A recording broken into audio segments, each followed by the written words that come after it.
नमस्कार, मैं हूं जल्पा क्षत्रिय और आप देख रहे हो राष्ट्र प्रथम। राष्ट्र की भक्ति करते हैं, किसी पक्ष की भक्ति नहीं। अब ऐसे तो राजनेताओं का जो चित्र हमें देखने को मिलता है वो कहीं ना कहीं सिर्फ राजनीति करते हुए, राज करते हुए दिखाई देता है। लेकिन इस काल में जब भी चुनाव आते हैं तब हमें राजनेता जनता के बीच जनता के नेता के रूप में दिखाई देने लगते हैं।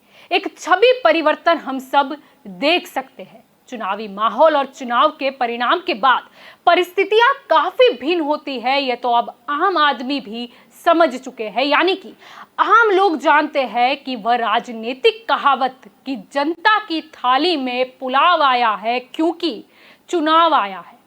अब यह सब चर्चा हम क्यों कर रहे हैं? क्योंकि इस वर्ष गुजरात में विधानसभा चुनाव होने हैं। ऐसे तो गुजरात के लिए कहा जाता है कि गुजरात में भाजपा और कांग्रेस के अलावा तीसरे किसी पक्ष को जनता ने स्वीकार नहीं किया। लेकिन अब यही बात को गलत साबित करने का जिम्मा जैसे आम आदमी पार्टी ने उठा लिया है। दिल्ली में सत्ता में वापसी और पंजाब में विजय के बाद आम आदमी पार्टी किसी भी हाल में गुजरात में बदलाव कर दिखाना चाहती है। एक मौका आम आदमी पार्टी को और फिर देखो गुजरात को यह सूत्र भी वो दे चुकी है। लेकिन यह उतना भी आसान नहीं, क्योंकि गुजरात भाजपा का गढ़ गिना जाता है। देश के प्रधानमंत्री नरेंद्र मोदी प्रधानमंत्री बनने से पहले गुजरात के मुख्य प्रधान थे। देश के गृह मंत्री और राजनीति के चाणक्य गिने जाने वाले अमित शाह भी तो गुजरात से ही है। अब भाजपा के लिए गढ़ नहीं पर नाक का सवाल है गुजरात में विजय होना। नरेंद्र मोदी और अमित शाह भले ही दिल्ली में केंद्र सत्ता पर विराजमान हो, पर उनकी निगाहें गुजरात पर हमेशा रहती है। यही नहीं बल्कि गुजरात की सरकार ही दिल्ली से चलती है, यह भी विरोधी दल कहते रहते हैं। नरेंद्र मोदी और अमित शाह जानते हैं कि केंद्र की भाजपा के यह वटवृक्ष के मूल कहीं ना कहीं गुजरात से जुड़े हुए हैं। गुजरात में भाजपा को मजबूत रखना जरूरी है और इसीलिए कोरोना काल के बाद बराबर एक वर्ष पहले गुजरात राज्य में चुनाव से पहले परिवर्तन, बदलाव देखने को मिला। नए मुख्य प्रधान भूपेंद्र पटेल के साथ पूरा नया मंत्रिमंडल ला दिया गया, जिनमें नए चेहरे देखने को मिले। अब भाजपा का मकसद तो नए चेहरे लाने का यह था कि जिनका कोई सत्ता की इतिहास न हो, कोई विवादित इतिहास न हो, कोई चेहरे को लेकर एंटी इनकम्बेंसी न हो। पर कहते हैं ना कि हर चीज के कुछ प्लस पॉइंट होते हैं तो कुछ माइनस भी होते हैं। अब कहीं ना कहीं यही नयापन कुछ मामलों में लोगों को रास नहीं आता, तो फिर चर्चाएं शुरू हो जाती है, बातें शुरू हो जाती है कि नया मंत्रिमंडल तो बाल मंदिर है। यानी कि पुरानी टीम, पुराना मंत्रिमंडल जैसा अनुभव नई टीम में नहीं है। ये तो आम चर्चा की बात हो गई, लेकिन फिर भी यह बात तो माननी पड़ेगी कि भाजपा का पलड़ा भारी है, क्योंकि नरेंद्र मोदी का नाम जनता के बीच जाने के लिए काफी है। आज भी लोग मोदी के नाम से भाजपा के साथ जुड़े हुए हैं और इसीलिए तो भाजपा सरकार नहीं पर मोदी सरकार ही लोग गिनते हैं। अब यही लोगों के प्यार और विश्वास के साथ नरेंद्र मोदी गुजरात मॉडल के दम पर दिल्ली पहुंचे। पर अब उसी दिल्ली के मुख्य प्रधान अरविंद केजरीवाल गुजरात में दिल्ली मॉडल लेकर आए हैं। और अगर कांग्रेस की बात करें तो कांग्रेस गुजरात में कहीं ना कहीं जरूरत लगने पर राजस्थान मॉडल दिखा रही है।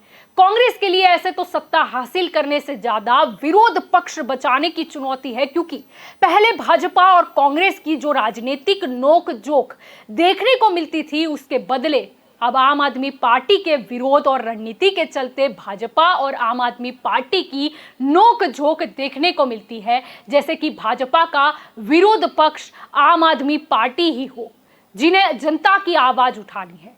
अब एक के बाद एक हार और कई बड़े छोटे नेताओं के पक्ष के दामन छोड़ने के बाद कांग्रेस को मजबूत रणनीति की जरूरत है, जिससे पक्ष टूटे नहीं। अब वैसे तो राहुल गांधी की भारत जोड़ो यात्रा में गुजरात शामिल नहीं, लेकिन फिर भी कांग्रेस की जनता के बीच जाने की ये यात्रा का लाभ कहीं ना कहीं कांग्रेस की छवि को मजबूत करने के लिए जरूर से काम आएगा। अब जैसे बात शुरुआत में की, उसी तरह चुनाव के चलते आम आदमी के साथ जुड़े होने की छवि हर पक्ष के लिए जरूरी हो गई है। कांग्रेस की भारत जोड़ो यात्रा एक प्रयास है आम आदमी तक पहुंचने का, उन्हें सुनने का। तो भाजपा गुजरात की बात करें तो गुजरात के मुख्य प्रधान भूपेंद्र पटेल, जिनकी सादगी के गुणगान अक्सर सुनने को मिलते हैं भाजपा के लोगों के द्वारा, लेकिन इन सब पर भारी हो वैसे गुजरात राज्य में आम आदमी पार्टी के राष्ट्रीय संयोजक अरविंद केजरीवाल जब अहमदाबाद में एक आम आदमी की तरह एक आम आदमी के घर उस आम आदमी के निमंत्रण पर पहुंचे, लेकिन आम आदमी के घर पहुंचने से पहले ही पुलिस और केजरीवाल के बीच हंगामा हो गया। आज गुजरात की जनता इसलिए दुखी है क्योंकि आपके नेता जनता में नहीं जाते हैं। हम जनता में जा रहे हैं और आप जो है जनता में जाने से रोक रहे हैं। ये प्रोटोकॉल है आपका गुजरात का। ये इसीलिए इस प्रोटोकॉल ने गुजरात की जनता को दुखी कर रखा है, आपके नेताओं को। आपके नेता जनता में नहीं निकलते हैं। जनता दुखी है आपके नेताओं को। कहिए थोड़ा प्रोटोकॉल तोड़ के निकले जनता के अंदर। जनता बहुत दुखी है आपके नेताओं से। हमें नहीं चाहिए आपकी सिक्योरिटी, आप ले जाइए अपनी सिक्योरिटी। हमें नहीं चाहिए, जबरदस्ती कर रहे हैं आप। आपने ऐसे कैद करके रखा हुआ है हमें। सर यहाँ से आपने हमें कैद करके रखा है। वही सिक्योरिटी के लिए सर कम्युनिकेट हुआ है स्टेट गवर्नमेंट को। और मेरे को नहीं चाहिए आपकी सिक्योरिटी। आप जबरदस्ती दे रहे हैं सिक्योरिटी। मुझे नहीं चाहिए आपकी सिक्योरिटी। मुझे आपकी सिक्योरिटी नहीं चाहिए। मुझे जनता में जाना है। मुझे जनता में जाना है। मुझे आपकी सिक्योरिटी नहीं चाहिए। आप अपनी सिक्योरिटी अपने मुख्यमंत्री को दीजिए। आप अपनी सिक्योरिटी अपने मंत्रियों को दीजिए। मैं जनता का आदमी हूँ। जनता के बीच में जाऊंगा मैं। अब आपको बता दें कि चालकों से संवाद के दौरान ऑटो ड्राइवर विक्रम ललतानी ने केजरीवाल से कहा कि मैं आपका बहुत बड़ा फैन हूं। मैंने सोशल मीडिया पर आपका एक वीडियो देखा था जिसमें आप पंजाब में एक ऑटो चालक के घर डिनर करने गए थे। क्या आप मेरे घर भी रात के खाने के लिए आएंगे? इस पर केजरीवाल ने हामी भरी और कहा कि पंजाब में ऑटो वाले मुझसे प्यार करते हैं और यहाँ भी। आप 8 बजे मेरे होटल आइए, हम आपके साथ आपके घर ऑटो से चलेंगे। और इस दौरान ललतानी ने खुशी से सिर भी हिलाया, लेकिन सुरक्षा कारणों से गुजरात पुलिस ने दिल्ली के सीएम को ऑटो में बैठकर जाने की इजाजत नहीं दी थी। हालांकि पुलिस से तीखी नोकझोंक के बाद मुख्यमंत्री केजरीवाल साथी नेताओं के साथ ऑटो ड्राइवर के घर डिनर पर पहुंचे। अब आपको बता दें कि इसको लेकर आम आदमी पार्टी की ओर से ट्वीट भी किया गया जिसमें कहा कि बीजेपी लाख कोशिश करे लेकिन हम रुकने वालों में से नहीं है। और आपको बता दें कि इसके अलावा आम आदमी पार्टी ने एक और वीडियो भी शेयर किया है। नमस्ते सर, मेरा नाम विक्रम दंतानी है। मैं आपका बहुत बड़ा फैन हूँ। मैंने आपकी वीडियो सोशल मीडिया पे देखी थी जो आप पंजाब में ऑटो रिक्शा ड्राइवर के घर खाना खाने गए थे। मैं भी एक गुजराती हूँ। मेरे घर क्या खाना खाने आओगे सर? जरूर आएंगे। Thank you. पंजाब के ऑटो वाले के घर गए थे। पंजाब के ऑटो वाले भी प्यार करते हैं, गुजरात के ऑटो वाले भी प्यार करते हैं। तो आज शाम को आए? आज शाम को? हाँ सर, थैंक यू। कितने बजे? 8 बजे। मुझे लेने आओगे मेरे होटल पे अपने ऑटो में? हाँ लेने आऊंगा सर। बहुत अच्छा। मेरे साथ गोपाल भाई और ईशुदान भी आ जाएं आपके घर खाना खाने? हाँ सर, हम तीनों आएंगे। हाँ ठीक है। Thank you.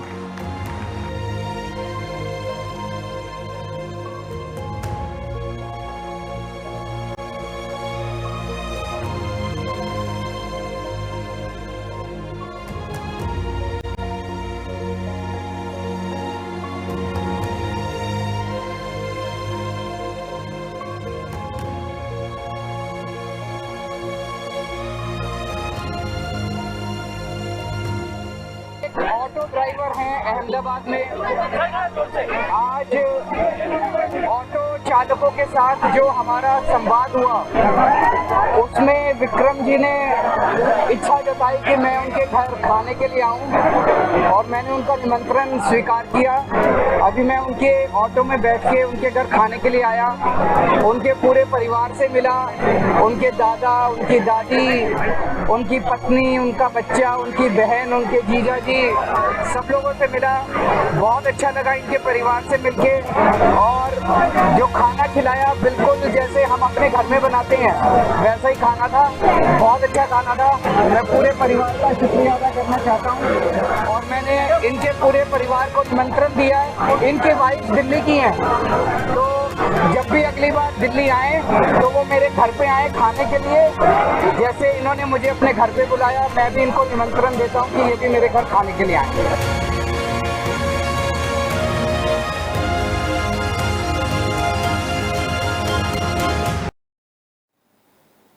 अब यह तो आम आदमी पार्टी की बात हुई, सामने भाजपा भी सोशल मीडिया पर कैसे पीछे रह जाती।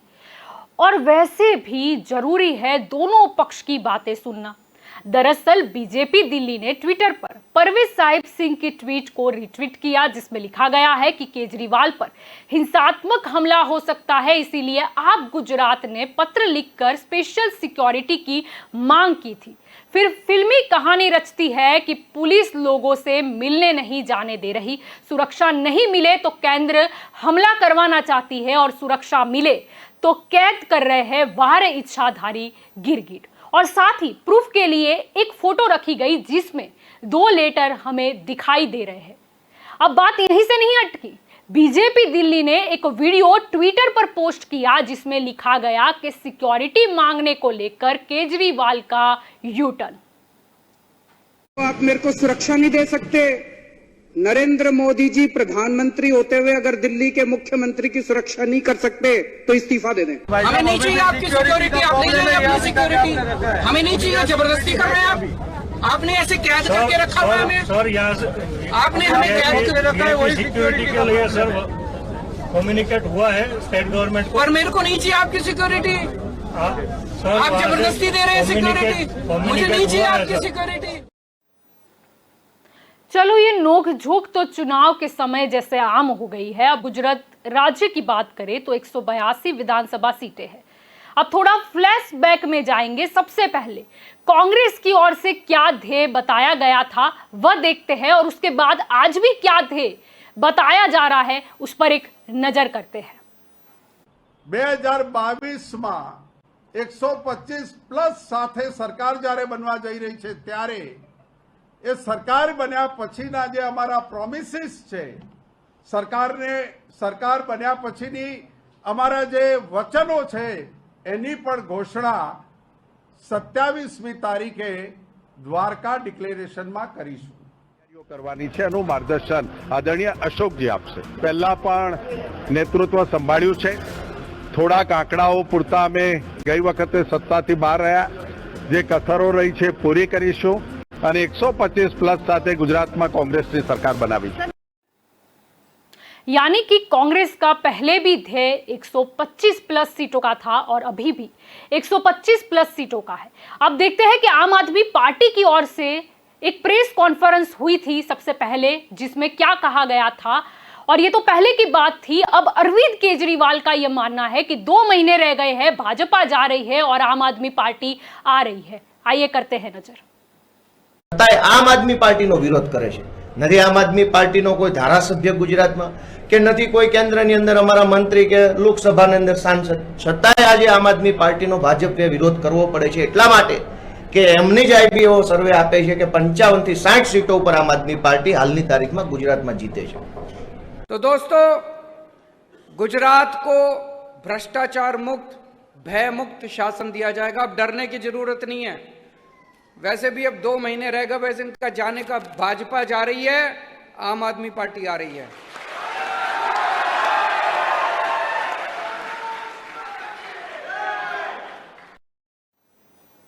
यानी कि कुछ महीने पहले गोपाल इटालिया द्वारा यह दावा किया गया था कि आईबी की रिपोर्ट के अनुसार उस वक्त ही आम आदमी पार्टी को 55 से 60 सीटें गुजरात में मिल रही थी। और आज शायद आम आदमी पार्टी का कॉन्फिडेंस इतना बढ़ गया है, उन्हें लगता है कि अब जो कि गुजरात भाजपा का गढ़ माना जाता है, वो गुजरात में आम आदमी पार्टी आ रही है और भाजपा जा रही है। अब ये तो आम आदमी पार्टी का कहना हो गया। अब आखिर में हम भाजपा की भी बात सुनेंगे, जो भाजपा करीब करीब 27 सालों से गुजरात में सत्ता पे है। गुजरात भाजपा अध्यक्ष सी.आर. पाटिल अक्सर 182 में से 182 लाने की विचारधारा रखते हैं, जो दिखा देते हैं। लेकिन अब आज की ही बात करें तो अमित शाह, जो कि गुजरात के दौरे पर है, उन्होंने भी कुछ कहा है। आइए करते हैं नजर। અમે અમારો આવનારા ઇલેક્શનમાં 2022માં 182માંથી 182 સીટ જીતવાની જે અમારો ટાર્ગેટ છે એ ચોક્કસપણે પૂર્ણ કરીશું અને પાર્ટીને વધુ મજબૂતાઈ તરફ લઈ જવા માટે પૂરી તાકાત સાથે કામ કરીશું. ભૂપેન્દ્રભાઈ, ગુજરાતની જનતા ભારતીય જનતા પાર્ટીની સાથે છે. મોદીજીના નેતૃત્વમાં, તમારા નેતૃત્વમાં નિશ્ચિત રૂપે આ મહિનાના અંતમાં ફરી એકવાર ગુજરાતમાં 2/3 બહુમતી સાથે ભારતીય જનતા પાર્ટીની સરકારની છે. હું સ્પષ્ટ જોઈ રહ્યો છું. अब सी.आर. पाटिल भले ही स्वघोषित अंक 182 बता रहे हो, लेकिन चुनाव नजदीक आते ही कभी 150 सुनाई दिया गया और अब तो अमित शाह ने 2/3 यानी कि करीबन 121 सीटें आने का दावा कर दिया।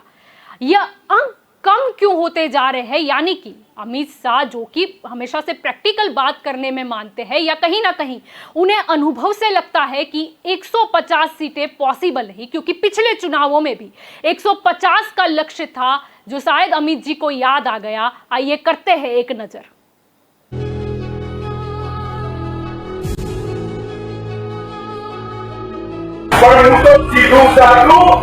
गणित समझावा मांगू छू.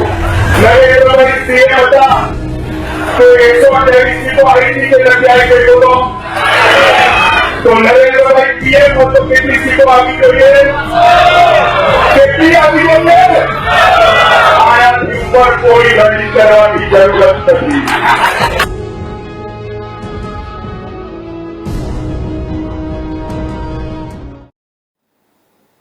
अब उस समय भले ही 150 की बात हो, लेकिन आई 99 ही थी, यानी 3 डिजिट तो पॉसिबल ही नहीं थी। सिर्फ 2 डिजिट में भाजपा समेट के रह गई।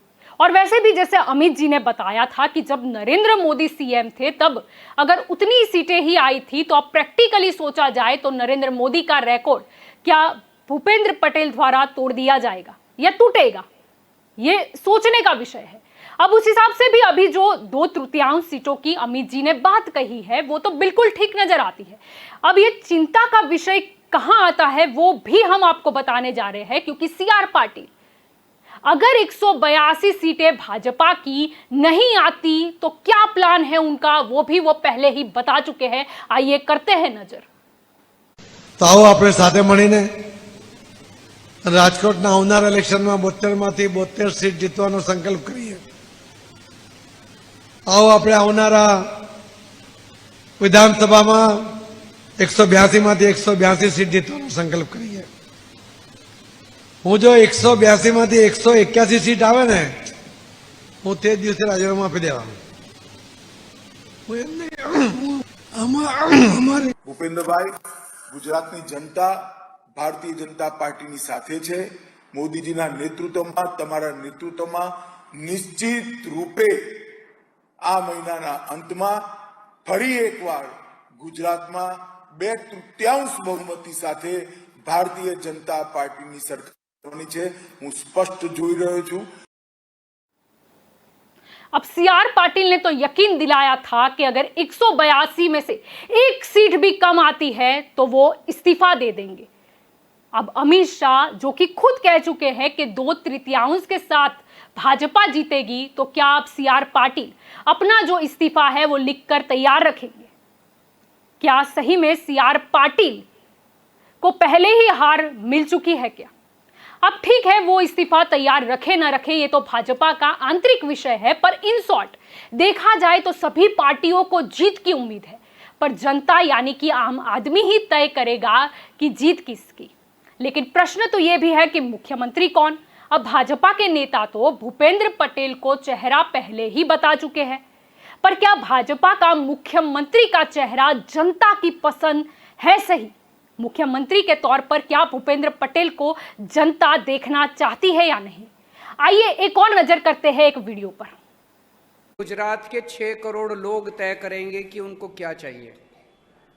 जनता जो मांगेगी, आज सरकार आज सरकार दिल्ली से चलती है, रोज मुख्यमंत्री बदल देते हैं, इनके पास मुख्यमंत्री बनाने लायक आदमी नहीं है। लेकिन आपके सारे नेता यही बोलते हैं कि अच्छा ये बताइए, विजय रूपानी को मुख्यमंत्री किसने बनाया?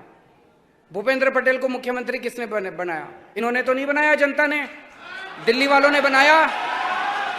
ऐसे दिल्ली से सरकार नहीं चलेगी। जो 6 करोड़ लोग गुजराती कहेंगे सरकार वही करेगी। हिम्मत नहीं किसी की अगर हमारी सरकार के अंदर कोई मंत्री जनता के खिलाफ काम करे। लेकिन आपके नेता यही बोलते हैं कि एक बार केजरीवाल की सरकार बना। वो एक तरह से जनता का अभी भरोसा मेरे ऊपर है। तो ये जो वादे हैं हमने जनता के बीच में घूम घूम के किए हैं। तो अगर मैं कह रहा हूं बिजली मुफ्त करूंगा, मेरी गारंटी है, जनता विश्वास करती है, केजरीवाल बोल रहा है तो होगा। तो ये जो 6-7 काम हम प्रॉमिस कर रहे हैं, ये मैं गारंटी दे रहा हूं कि हमारी जो भी सरकार आएगी आपके ये सारे वादे पूरे होंगे। अब केजरीवाल के कुछ वादों को भले ही भाजपा रेवड़ी गिनाए, लेकिन केजरीवाल की ये बात पर तो अब भाजपा को भी विचार करना होगा। उनका एक बड़ा और एक सूचक प्रश्न कि क्या विजय रूपानी को गुजरात की जनता ने मुख्यमंत्री बनाया था? क्या भूपेंद्र पटेल को गुजरात की जनता ने मुख्यमंत्री बनाया था, या फिर भाजपा के हाई कमान यानी दिल्ली में जो बैठते हैं वो नेताओं ने उन्हें मुख्यमंत्री के तौर पर गुजरात की जनता को सौंप दिया? अब ये प्रश्न इसीलिए अहम है क्योंकि हो सकता है कि शायद केजरीवाल पंजाब की तरह यहाँ पर भी जनता के मत ले, वोट कराए और उसके बाद मुख्यमंत्री के तौर पर कोई चेहरा प्रस्तुत भी करे। क्या केजरीवाल का ये तंज भाजपा को अभी ही संभलने का मौका दे रहा है? क्या नरेंद्र मोदी और अमित शाह कुछ नया फैसला लेंगे? मोदी शासन के बाद जनता भाजपा से मोदी जैसे ही सूझबूझ वाले मुख्यमंत्री चाहती है, तो क्या भाजपा कुछ सोचेगी? क्या कोई नया चेहरा नजर आ सकता है? भले ही यह ऐलान हो गया हो कि शायद भूपेंद्र पटेल ही भाजपा की पसंद होंगे, वही मुख्यमंत्री होंगे, लेकिन क्या एक बार जनता की भी राय भाजपा को लेनी चाहिए? प्रश्न यहां पर इसीलिए उठता है क्योंकि यह आम आदमी पार्टी है, नहीं कि कांग्रेस। शायद हो सकता है कि भाजपा अपनी रणनीति के चलते आक्षेप प्रति आक्षेप में कहीं ना कहीं कांग्रेस को उलझाए रखे, लेकिन आम आदमी पार्टी जो भाजपा को भाजपा की ही जबानी में जवाब दे जाती है। सोचना यह है क्योंकि भाजपा के लिए यह नाक का सवाल है कि गुजरात उसका गढ़ बना रहे। कहीं ना कहीं गुजरात मॉडल से ही दिल्ली तक का रास्ता तय हुआ है, तो गुजरात राज्य को कायम रखना भाजपा के लिए सबसे बड़ी चुनौती है। और चुनौती सिर्फ इसी वजह से नहीं है कि दिल्ली में सत्ता को जमाए रखना है, लेकिन चुनौती इसलिए भी है और 2022 में चेहरा का विचार करना इसीलिए भी जरूरी है क्योंकि 2024 में भी शायद प्रधानमंत्री के तौर पर कौन आएगा उसका भी कहीं ना कहीं कुछ एनालिसिस होगा कि कौन भाजपा का नेता जो है वो कांग्रेस मुक्त भारत करने में जो भाजपा का सूत्र है उसमें ज़्यादा सफल हुआ है, या फिर किसने अपना गढ़ बचा के रखा है। अब देखना यह होगा कि आम आदमी पार्टी की जो आम आदमी वाली सादगी वाली राजनीति है, भाजपा उसको टैकल कैसे कर पाती है। भाजपा की बात करें तो भाजपा के पास ऐसे तो हर नीति का कुछ ना कुछ जवाब होता है, तो देखना यह भी होगा कि गुजरात में भाजपा जीत हासिल करने के लिए क्या कुछ नया करती है। कांग्रेस की बात करें तो कांग्रेस भारत जोड़ो यात्रा पर निकल चुकी है, एक मजबूती के लिए, एक संगठन में फिर से एक नई जान फूंकने के लिए। क्या ये भारत जोड़ो यात्रा गुजरात में कांग्रेस को बचा पाएगी? कांग्रेस के लिए चुनौती है सत्ता नहीं लेकिन विपक्ष में बरकरार रहने की। कांग्रेस की बात करें 125 से ज्यादा सीटें लानी है, उनका ध्येय बिल्कुल क्लियर है। आम आदमी पार्टी की बात करें तो कहीं ना कहीं पहले उन्हें 55 से 60 का विश्वास था, जो अब कहीं ना कहीं सत्ता हासिल करने जितनी सीटों का विश्वास उनमें देखने को मिलता है। लेकिन भाजपा की बात करें तो भाजपा के नेताओं द्वारा अक्सर 182 में से 182 सीटें लाने का दावा किया जा रहा था, लेकिन अचानक से अमित शाह ने जब 2/3 की बात कर दी है तो कहीं ना कहीं यह आंकड़ा क्यों कम होता जा रहा है, यह भी एक बड़ा प्रश्न है। कहीं ऐसा तो नहीं है कि कांग्रेस को निकालने के चक्कर में गुजरात में आम आदमी पार्टी घर कर जाए? कहीं ऐसा ना हो कि ये लड़त 2024 में भी भारी पड़ जाए? तो भाजपा को जागने की जरूरत है, सोचने की जरूरत है। और ये भी तय करने की जरूरत है कि अगर भाजपा की कहीं पर आलोचना हो रही है तो क्यों हो रही है। उन्हें उन पर एनालिसिस करने की जरूरत है, उन्हें एक रिपोर्ट सही में तैयार करने की जरूरत है कि जनता आखिर मुख्यमंत्री के तौर पर किसे देखना चाहती है, या फिर जनता भाजपा के शासन में कितनी खुश है या कितनी नाखुश है, या फिर नरेंद्र मोदी के दम पर अभी भी गुजरात के लोग भाजपा को मत देने के लिए तैयार है। अब ये तो हमारी एक स्पेशल रिपोर्ट थी गुजरात के चुनावी माहौल के ऊपर। आगे भी कुछ घटनाएं घटेगी। वैसे तो अमित जी ने कहीं ना कहीं इस महीने के अंत कहकर कुछ अंदाजा दे ही दिया है कि अब चुनाव की घोषणा कब होगी, लेकिन फिर भी हम मिलते रहेंगे गुजरात के मुद्दे पर, तो खास कि आखिर गुजरात में जो राजनीति है वो किस ओर झुक रही है या क्या कह जाती है। तो अभी बस इतना ही। ज़्यादा जानकारी के लिए आप जुड़े रहे राष्ट्र प्रथम के साथ। नमस्कार।